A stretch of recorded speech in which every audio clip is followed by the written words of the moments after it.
Assalamualaikum warahmatullahi wabarakatuh. Ketemu lagi di Ngecapruk di Rumah Kayu. Ruang bercerita.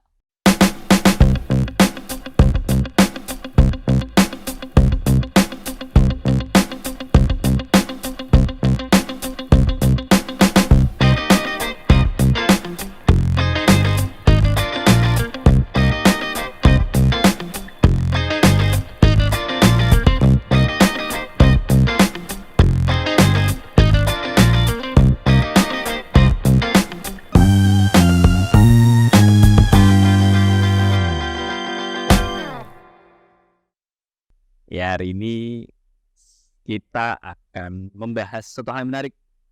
Pengalaman. Tentunya kita sebagai orang yang ada di dalam negeri, Pak.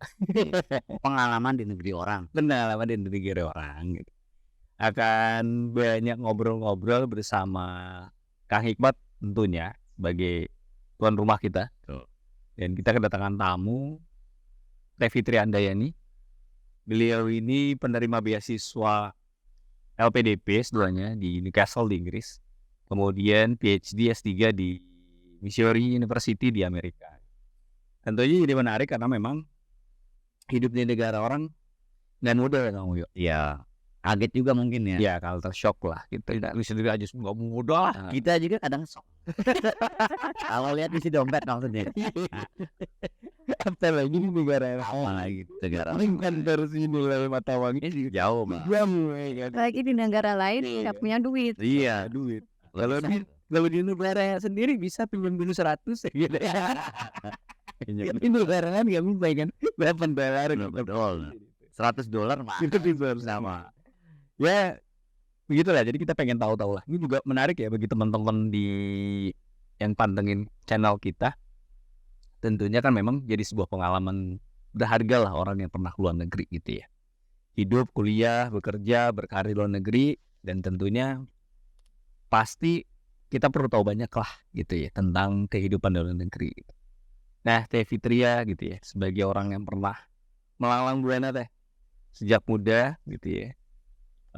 Dari kamu Emang pengalaman. udah tua, Pak? Hah? Enggak, Pak. Masih muda. Tahun muda gitu tuh masih generasi milenial sendiri Yang masih muda, masih muda lah ya.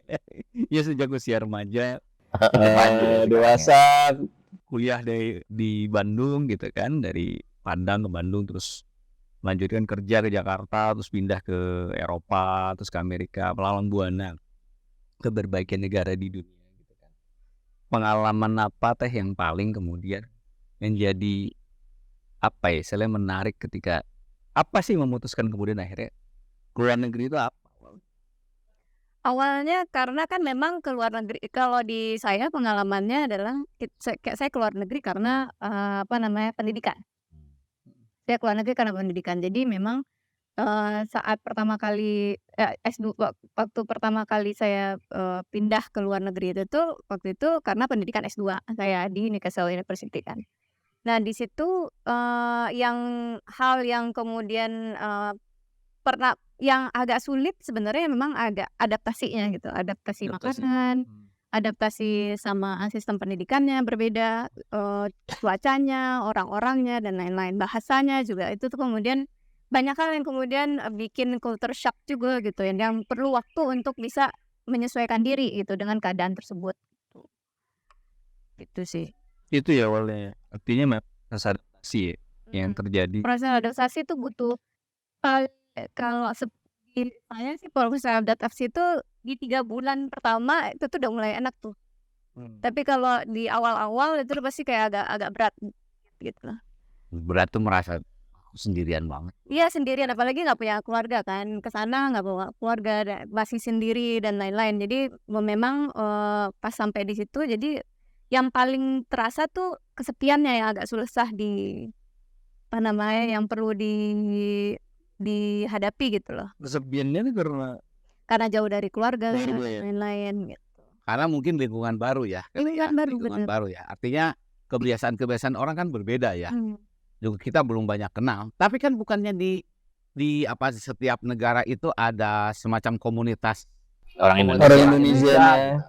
Ada. Sebenarnya PPI ada pasti ada ya komunitas orang Indonesia di situ kemudian bisa membuat proses adaptasi itu tuh berjalan lebih mudah sebenarnya memang gitu loh. Karena setidaknya meskipun kita belum dekat karena kita tahu sama-sama dari orang Indonesia, jadi kita bisa masih kayak, oh ya masih ada berasa, oh ya saya merasa ada orang yang sama seperti kita, agak merasa lebih tenang gitu loh.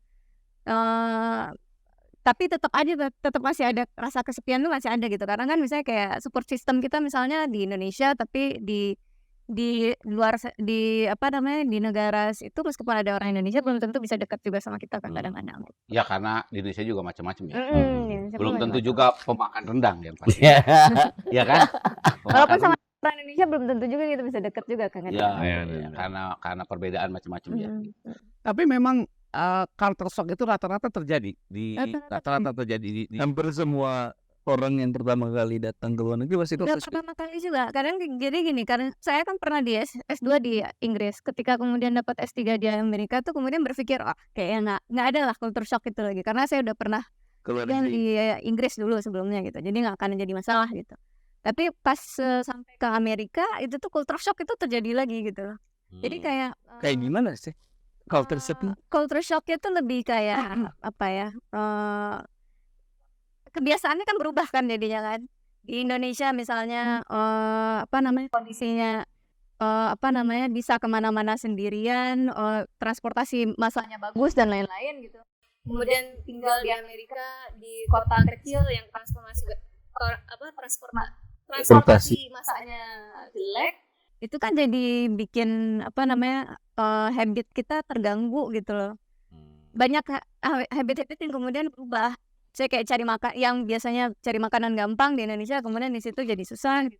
harus masak. Harus masak, kemudian kayak Nggak ada GoFood juga. sistem pendidikan pun beda gitu kan. Jadi harus menyesuaikan lagi gitu. Tapi waktu di Amerika itu di mana ya? Di Missouri. Amerika waktu itu di Missouri ya? itu kota kecil kan, kota ya agak kecil lah. Jadi berapa orang ya? Nggak terlalu gede lah, itu tuh ke kampus town gitu. Jadi kalau misalnya mahasiswanya nggak ada lagi summer break misalnya, itu tuh sepi banget. Oh, Iya. berarti itu Iya. kota mahasiswa lah gitu ya. Sama Kota seperti mahasiswa. Jati New York lah. Iya, Jati New York lah. Tapi kalau kan gini ya, kalau di Indonesia itu kan sebenarnya kan karena jumlah penduduknya banyak, kan banyak juga pekerjaan-pekerjaan remeh-temeh yang bisa kita bayar. Misalnya Gojek lah. Kan kita keluar rumah ke stasiun itu langsung tidak jalan kan. Iya betul. Kan bagi sebagian orang barangkali jalan dari rumah ke stasiun ke terminal itu juga jadi persoalan barangkali ya. Benar. Yang kayak gitu kan maksudnya tuh kayak ketika di Amerika tuh merasa kayak, oh di Indonesia tuh ternyata banyak privilege ya ternyata gitu loh. Kayak misalnya bisa order Gojek kapan aja gitu, bisa order apa namanya, makanan kapan aja online gitu tanpa perlu kalau di situ kan kalau mau order online itu tuh mahal ongkos kirimnya dan lain-lain. Jadi itu kan kalau di Indonesia kita itu kan begitu mau keluar rumah kan angkot dianterin sampai Betul. dekat rumah. Mau malas ada Gojek, iya kan? Iya benar. Makanan tinggal duduk dikirim kan katanya kalau di situ kan mahal juga ya. Iya benar. Jadi sebenarnya ketika kita pindah ke luar negeri ke Amerika lah paling ini itu tuh rasanya kita kayak oh ya di Indonesia tuh kita punya banyak privilege ya gitu loh. Kita punya banyak kemudahan gitu daripada waktu di Amerika gitu. Artinya disyukuri juga tinggal di Indonesia. Iya, jadi kalau di Amerika transportasi masanya jelek, yang di kota kecil ya maksudnya. Bus itu tuh adanya tuh Berapa jam sekali? kayak 5 menit sekali busnya ada. Dan itu pun satu rute satu bus gitu loh. Jadi bakal lama ininya. Kemudian Bakal lama nunggu Nunggu. gitu ya. dan paling lama bus itu beroperasi sampai jam 6 sore. Setelah itu nggak ada. Terus kayak Sabtu Minggu dia nggak beroperasi. Yang kayak gitu-gitu lah. Wow. Jadi dan Nggak itu ada Jack Link. dan itu kita harus nggak ada Jack Linggo gitu. Kalau di Indonesia kan kita mau kemana aja kita bisa kan ya. Kalau di situ mungkin ada fasilitas Uber, ada fasilitas kayak GoFood juga dan lain-lain. Tapi itu tuh ongkos kirimnya mahal. Belum lagi kita harus ngasih tips gitu. Artinya maksudnya memang keterbatasan itu yang membuat pada akhirnya kita harus adaptasi dan mengantisipasi itu ya. Perbedaan lingkungan itu gitu. Tapi ada nggak rasa-rasa aduh minder nih gitu, pengen bersosialisasi sama Iya. Dan kita ini orang masuk kepada negara maju banget. dia kan kita membayangkan Amerika tuh gimana Nggak bayang kayak Minder di awal-awal mungkin ya Dari waktu badan masih aja mungkin gede, lebih gede dari Kang Wayu. Iya, Kita gini mulu kalau ngobrol. udah ya kan? inferior ya. Iya, benar. Pas awal-awal misalnya waktu ke Inggris, pas awal pertama kali memulai kuliah di luar negeri itu memang ada rasa minder juga. Jadi kan di anggapan kita kan orang di luar negeri pasti lebih pintar dari kita gitu. Di ruangan kelas itu tuh kan kayak wah gila dia Dari berbagai negara kan. Iya, kemudian bahasa Inggrisnya lebih jago pastinya kan ya. Jadi itu jadinya agak minder juga di awal gitu. Tapi kemudian setelah lama beradaptasi gitu, oh ternyata mereka sama aja kayak kita ya ternyata gitu loh. Bedanya adalah mereka lebih pintar bahasa Inggris aja gitu kadang-kadang gitu. Tapi itu butuh waktu 3 bulan tuh ya untuk Iya, Adaptasi normal rata-rata ya. 3 bulan meskipun saya udah pernah di Inggris sebelumnya pas ke Amerika tuh Gitu tetap aja ada. Ya tapi persiapan. memang itu ditutup untuk cepat ya, karena studi di Inggris itu S2 kan setahun. Hanya setahun bener. Jadi Waktu itu tuh kemudian tuh bisa beradaptasi tuh justru karena memang kemudian berteman. Jadi memang mencari teman yang sefrekuensi yang bisa kita ajakin ngobrol itu tuh penting sekali gitu pas sampai di situ gitu. Oh nggak merasa kesepian banget ini. Tapi kalau kayak perkumpulan-perkumpulan itu membantu. Kalau misalnya aktif di perkumpulan lah. Misalnya kalau Indonesia kan ada PPI lah misalnya gitu kan. PPI gitu. Terus kemudian mungkin ada apa ya? Kalau di kota besar mungkin ada apa ya? Kedutaan. Mhm. Ya. Itu membantu sekali sih apalagi kan misalnya kayak waktu di Amerika kan karena transportasi massanya tadi nggak bagus kan dan kita harus bergantung pada mobil kan. Sementara saya nggak bisa membawa mobil kan saat itu gitu. Jadi teman-teman Indonesia inilah yang kemudian membantu saya misalnya kayak mau groceries, mau beli makanan dan lain-lain mereka akan anterin gitu atau mereka akan pinjamin mobil gitu. Yang semacam itu. waktu Jadi itu tinggalnya di mana? Di apartemen kah bentuknya? di apartemen betul. Apartemen. Berarti di Amerika orang punya kendaraan itu menjadi biasa saja mahasiswa.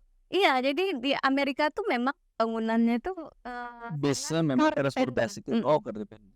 Sangat car dependent. Jadi makanya pembangunan tolnya lebih banyak daripada pembangunan transportasi massanya gitu loh. Oh gitu. Jadi jelek sekali memang bus itu tuh kalau nggak di kota besar itu tuh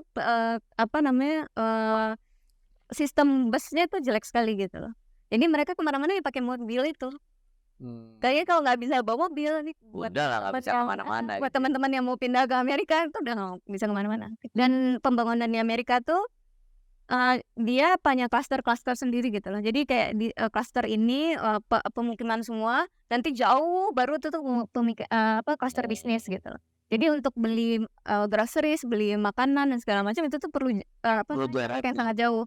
Gak kayak kita di sini kan ke depan dikit ada Alfamart gitu misalnya kan ya. Iya. Ya, Bandung Cimahi nyambung semua. Iya benar. Ya kan nyambung gitu kan nggak ada jedanya. Kalau di Inggris tuh pembangunan kotanya dipusatkan di alun-alun kan. Jadi kalau asalkan kita ke alun-alun kita dapat semuanya tuh yang bisa kita butuhkan gitu. Kalau di sini Jadi gampang gitu. Kalau di Amerika tuh kayak gitu. Jadi butuh Tapi di Eropa memang di Inggris lebih bagus Iya. transportasi secara transportasi. Artinya misalnya tram, betul. lebih banyak. komuter lah gitu Iya, itu iya. lebih gitu.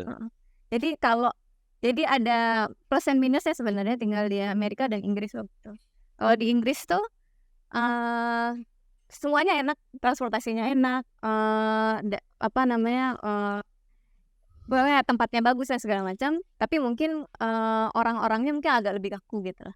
Tapi kalau di Amerika tempatnya banyak keterbatasan, tapi orang-orangnya lebih enak gitu. Jadi kayak Oh gitu ya, lebih humble gitu ya. Beda Lebih ya. budaya berarti ya. dan ya, jadi ada plus and minusnya juga. Nah, kalau di sistem pendidikannya ya di Amerika tuh gimana? Kalau kita bandingin dengan universitas-universitas di Indonesia gitulah kira-kira gitu. Mungkin hal yang paling mendasar ketika dan yang bikin orang Indonesia kemudian pas pindah ke di Inggris lah atau di Amerika atau tempat lainnya rasakan ketika kemudian dia pindah mencicipi pendidikan di situ, mungkin yang akan mereka rasakan itu tuh adalah pertama fasilitas mesti gitu lah, kayak perpustakaan 24 jam dan lain-lain. Kemudian mungkin yang bakal jadi kayak perlu adaptasi lagi adalah karena mereka di situ kan soal plagiarisme dan lain-lain mereka sangat kencang kan. Jadi kalau kita ketahuan nyontek atau ketahuan misalnya bikin paper tapi kemudian copy paste dari internet, itu tuh pasti akan Ketahu. langsung Di di-ban gitu, langsung bisa dikeluarkan gitu loh. Kemudian hal lainnya mungkin soal kulturnya itu berdiskusi gitu loh di kelas itu gitu loh.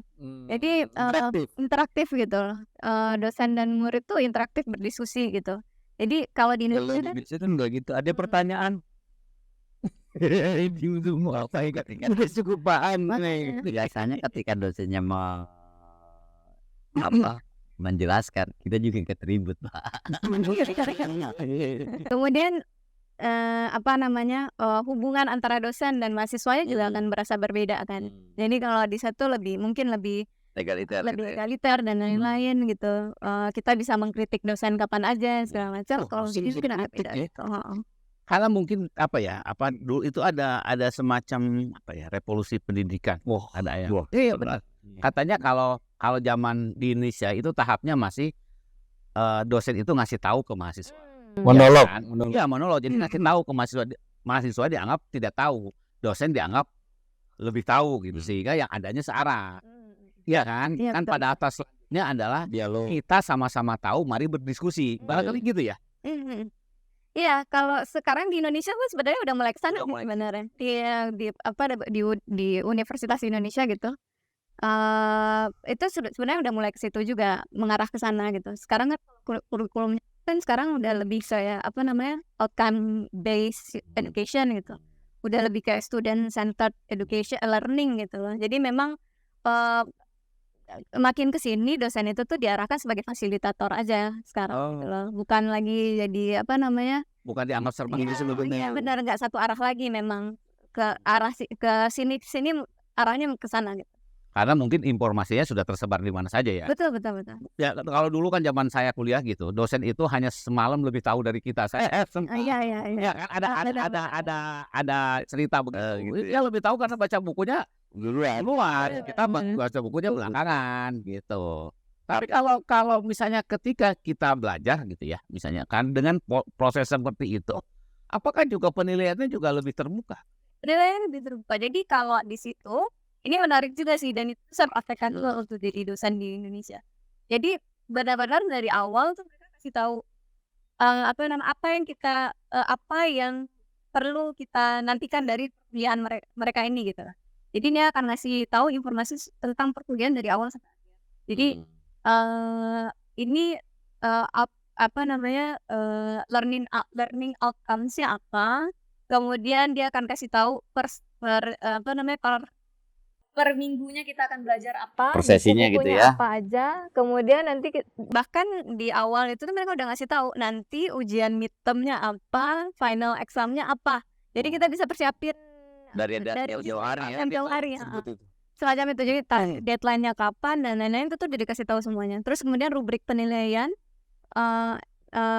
kalau dia minta esai, rubrik penilaiannya apa aja yang kemudian akan dinilai sama dia, kita udah tahu. Jadi transparan sekali.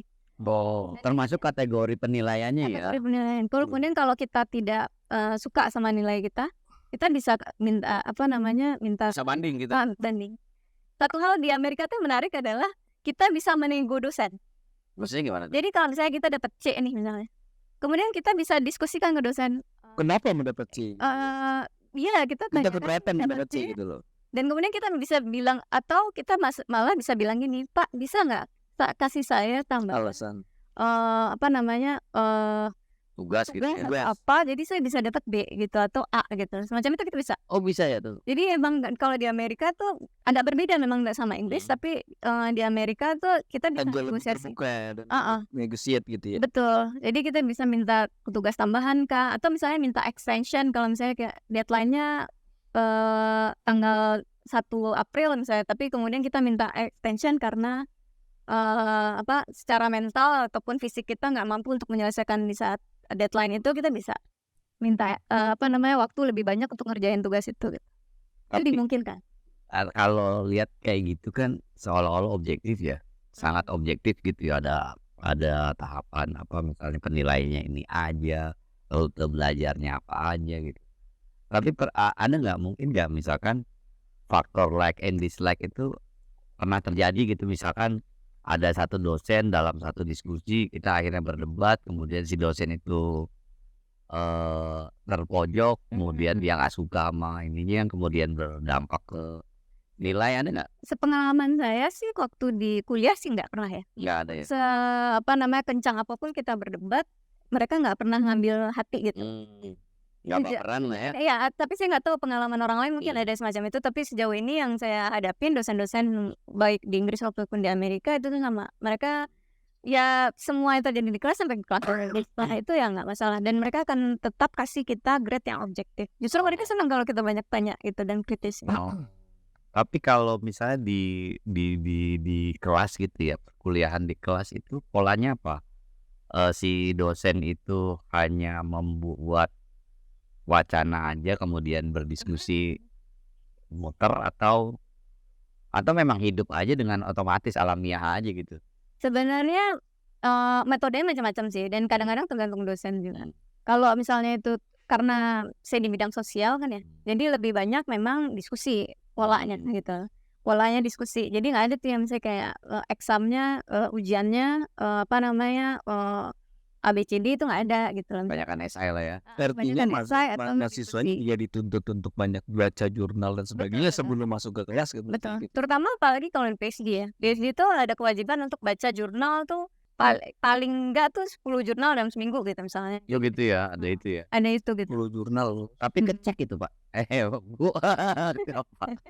Ya nanti Ngeceknya gimana? Jadi, 10 jurnal gimana? itu maksudnya 10 jurnal biasanya kalau di PhD itu tuh ada kelas pengembangan diri untuk mahasiswa PhD. Oh. Jadi di situ tuh ngomongin teori jurnal gitu. Jadi kita disuruh baca paling enggak 10 jurnal, kemudian nanti kita dibahas di kelas gitu. Oh, dibahas ada pembahasan. Ada pembahasan. Tapi kelasnya banyak. Apa kalau PhD itu kelasnya sedikit apa hanya misalnya satu dosen hanya pegang 5 mahasiswa, 10 Iya, rasio itu ya. Ini kalau PhD biasanya jumlahnya Jauh lebih kecil. lebih kecil. Tapi begini, kalau tergantung kita PhD di mana.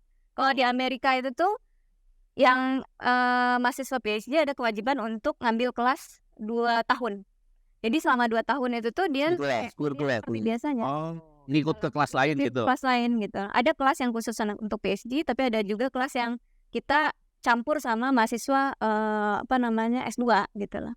Tapi kalau di negara lain beda lagi tuh, Kang. Jadi misalnya kayak di Australia gitu atau yang di Inggris. Di Inggris lah. Di Inggris itu tuh biasanya dia nggak ada kelas kewajiban itu tuh nggak ada. Mereka boleh ikut kelas tapi sifatnya kayak asistensi aja gitu atau apa gitu. Tapi Pendalaman aja. makanya mereka lebih Research ya? ya by research. Jadi pas tahun pertama mereka bisa langsung research. Tahu di Amerika tahun pertama wah itu belum bisa research. Jadi paling mereka hanya bisa lakukan jadi riset asisten gitu. Tapi penelitian disertasinya belum dimulai tuh gitu loh. Kalau di Inggris justru dari awal gitu. Dari awal dia udah, makanya lulusnya itu sebenarnya agak lebih cepat kalau di Inggris atau di Australia 3 tahun tuh memungkinkan untuk lulus gitu. Kalau di Amerika rata-rata 4-5 tahun.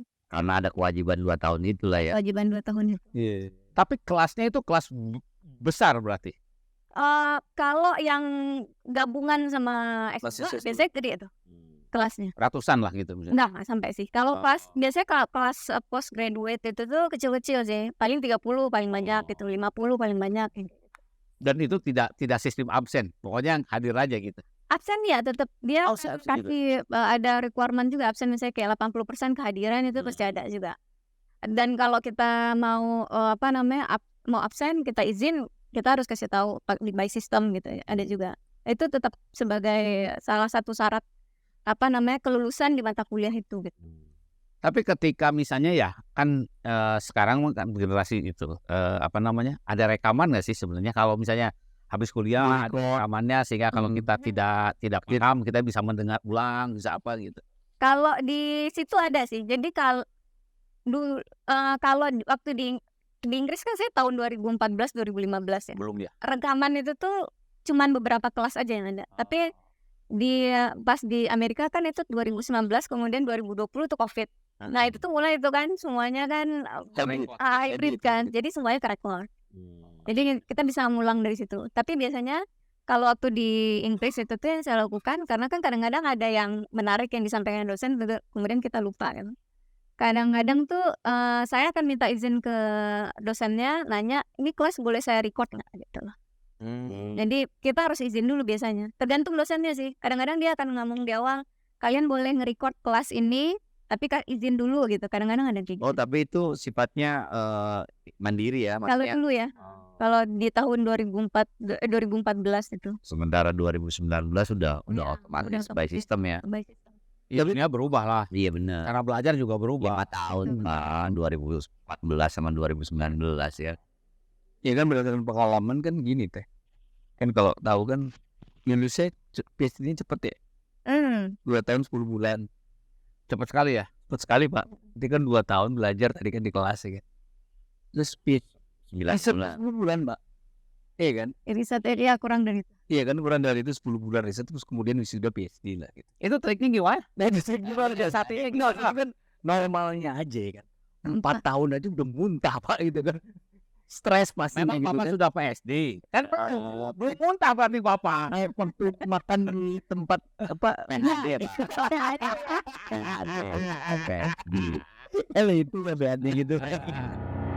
Yang kolaborasi riset juga itu tuh ada. Jadi kemungkinan sebenarnya di Indonesia udah mulai di situ sekarang.